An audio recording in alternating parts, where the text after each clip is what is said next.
زکات ادا کرے۔ اللہ فرماتا ہے تمہاری زکات میں اس وقت قبول کروں گا جب نماز بھی پڑھو گے، جب تمہارے نامہ اعمال میں نماز بھی ہوگی، اور تمہاری نماز اس وقت قبول کروں گا جب صاحب نصاب ہونے کے باوجود تم زکات بھی ادا کرو گے۔ اگر ان میں سے ایک کام کیا دوسرا نہ کیا، فرمایا پھر قبول نہیں کروں گا۔ نماز بھی مسلمانوں کو پڑھنی پڑے گی، زکات بھی ادا کرنی پڑے گی۔ اب یہ جو مقام ہے قرآن مجید فرقان حمید کا، یہاں پر اللہ رب العزت نے 3 چیزوں کا ذکر کیا اور 3 بیماریوں کا حل بتایا۔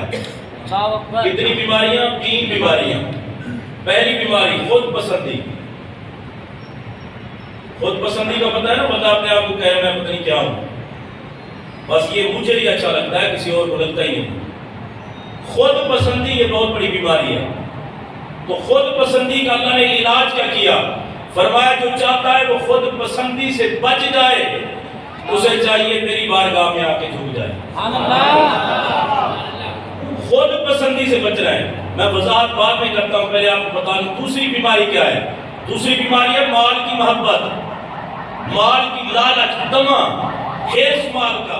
فرمایا اگر مال کی محبت سے بچنا چاہتے ہو تو زکات ادا کیا۔ تیسری چیز ہے حسد، بہت بڑی بیماری ہے۔ فرمایا اگر حسد جیسی بیماری سے بچنا چاہتے ہو تو پھر جماعت کے ساتھ نماز پڑھا کرو، حسد دور ہو جائے گا۔ یہ 3 بیماریاں، اور اس آیت کریمہ میں جس کو میں نے تلاوت کیا اس میں 3 بیماریوں کا علاج ہے۔ پہلی بیماری کا علاج خود پسندی سے بچنا، نماز۔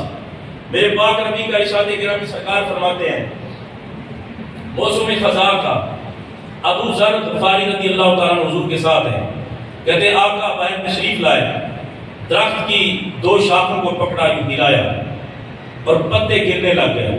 نبی پاک نے فرمایا ابو ذر جانتے ہو اس کا مطلب کیا ہے؟ آقا بتا دیں۔